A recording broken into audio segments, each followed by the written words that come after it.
Shalom jemaat Tuhan, semangat Tuhan Yesus memberkati kita semua. Dan hari ini kita bersama-sama akan merenungkan kebenaran firman Tuhan. Namun sebelumnya mari kita berdoa.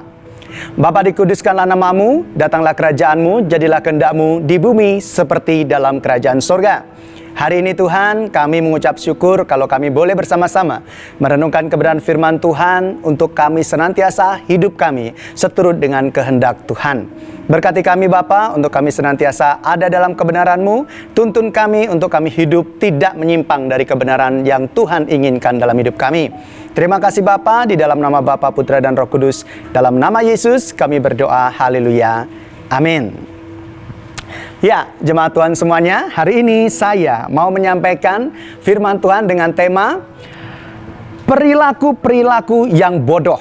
Ya, perilaku-perilaku yang bodoh dalam kehidupan kita. Ini sebagian saja ya, sebagian saja. Kita lihat di dalam Lukas ya, Lukas 12 ayatnya yang ke-15. Firman Tuhan berkata demikian. Katanya lagi, kata Yesus kepada mereka, berjaga-jagalah dan waspadalah terhadap segala ketamakan. Sebab walaupun seorang berlimpah-limpah hartanya, hidupnya tidak tergantung daripada kekayaannya itu. Nah, hal ini saya angkat untuk menjadi sebuah renungan buat kita semuanya karena rata-rata banyak ya orang di dunia, bahkan orang yang sudah ikut ke gereja setia di dalam mengikuti ibadah pun masih terjebak dalam hal-hal yang bodoh seperti ini. Apa saja perilaku-perilaku yang bodoh yang hari ini saya bisa sampaikan kepada kita semuanya? Hal ini tentunya untuk Bapak Ibu Saudara semua dan juga untuk saya ya. Yang pertama kita lihat di dalam ayat yang ke-13. Ayat yang ke-13 di situ dikatakan, seorang dari orang banyak itu berkata kepada Yesus, "Guru, katakanlah kepada saudaraku supaya ia berbagi warisan kepadaku." Yang pertama di sini kita bisa memperhatikan bahwa ada sengketa warisan yang belum diselesaikan atau yang belum kelar dari salah satu keluarga, tentunya antara saudara dengan saudara yang tidak disebutkan namanya di sini ya.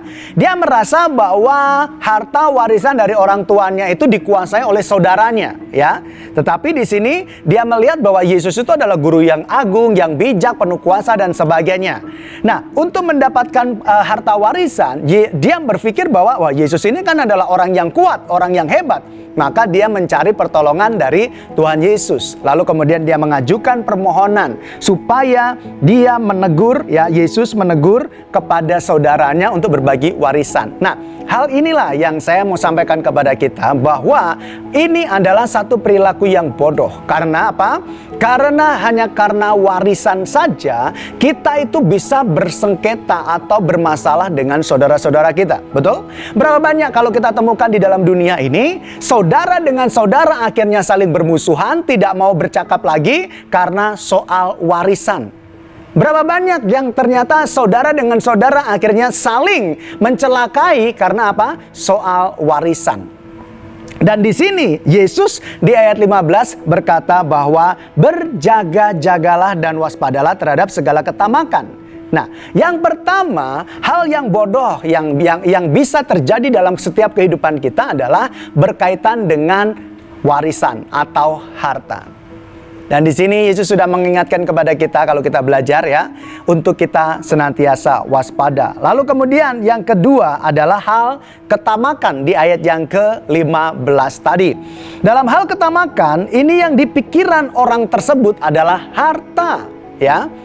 Mungkin dia sudah mendapatkan warisan dari orang tuanya, tetapi kalau di dalam kehidupannya merasa tidak atau kurang, tidak merasa cukup, ya dia akan terus berusaha mendapatkan hak yang adil menurut dia, ya. Dan di sini dalam hal tamak kita harus waspada. Karena apa? Ketamakan bisa membuat kita berlaku curang, bisa membuat kita berlaku tidak benar, bisa kita keluar dari jalur yang Tuhan inginkan, ya, yang Tuhan kehendaki. Nah, ini adalah hal yang bodoh. Orang tamak, orang yang ingin menjadi orang yang paling kaya, orang yang ingin mendapatkan segala sesuatunya dengan cara yang lain, itu adalah hal yang bodoh. Ketamakan adalah sesuatu hal yang bodoh dalam kehidupan kita di hadapan Tuhan. Yang berikutnya adalah sombong ya, di ayat yang ke-19. Hal yang bodoh pertama adalah karena berebut masalah harta warisan.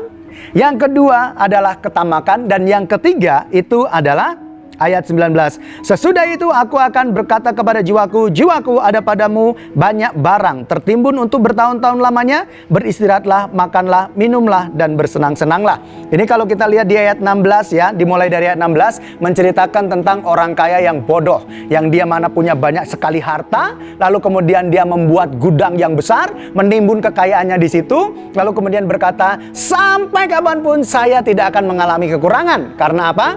Tertimbun banyak harta buat kehidupan saya di masa depan. Kesombongan adalah hal yang sia-sia di mata Tuhan, yang dianggap sebagai kebodohan, ya. Karena kalau kita lihat di ayat yang ke-20, Yesus berkata, tetapi firman Allah kepadanya, hai engkau orang bodoh, pada malam ini juga jiwamu akan diambil daripadamu, dan apa yang telah kau sediakan untuk siapakah itu nanti, ya. Jadi di sini sehebat apapun kita, setamak-tamaknya kita, terus kemudian sekaya-kayanya kita, kalau kita mengandalkan semua itu untuk kepentingan kita, Tuhan berkata itu adalah hal yang bodoh. Orang yang sombong itu adalah orang yang mengandalkan kekayaannya. Dan ini menjadi satu peringatan bagi kita, Tuhan tidak menyukai hal itu. Dalam hal kematiannya, apa yang bisa dibanggakan dari kekayaan tersebut? Tidak ada. Ya, kesombongannya telah menjadi satu masalah besar dalam kehidupan di masa yang akan datang setelah kematian tentunya, ya. Lalu kemudian pesan Yesus apa? Di ayat 21. Demikianlah jadinya dengan orang yang mengumpulkan harta bagi dirinya sendiri, jikalau ia tidak kaya di hadapan Allah. Pesan dari semua ini, agar kita tidak memiliki perilaku yang bodoh adalah ketika kita memiliki kekayaan, ketika kita memiliki apapun itu, janganlah itu kita gunakan untuk diri kita sendiri. Saya menemukan banyak orang yang memiliki harta, orang yang banyak duitnya, tetapi dia tidak fokus untuk dirinya sendiri. Dia fokus juga untuk kerajaan Allah dengan cara berbagi, menolong, memberkati, dan sebagainya. Apalagi pada masa pandemi kemarin, ya awal-awal kemarin, banyak saya melihat anak-anak Tuhan yang diberkati dengan harta yang banyak, menyisihkan berkatnya untuk memberkati yang lainnya. Nah, inilah yang dikehendaki Allah. Perilaku-perilaku bodoh, yaitu tamak, berpikir tentang kekayaan dan kesombongan, itu sangat tidak diharapkan oleh Tuhan. Tetapi berani berbagi ketika kita memiliki, itulah yang diperkenan oleh Tuhan.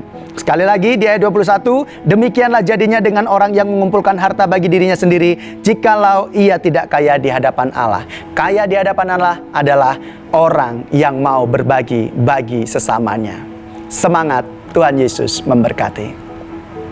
Terima kasih ya Bapa untuk kasih-Mu, sebab Engkau telah menuntun kami untuk kami tidak berperilaku dengan perilaku yang bodoh, tetapi berperilaku dengan memuliakan nama-Mu. Berkati setiap jemaat-Mu yang telah hidup memuliakan nama Tuhan dengan kekayaan atau harta mereka, dan mereka yang menerima berkat-berkat tersebut juga diberkati oleh Tuhan. Terpujilah nama-Mu Bapa, dalam nama Yesus kami berdoa. Haleluya. Amin.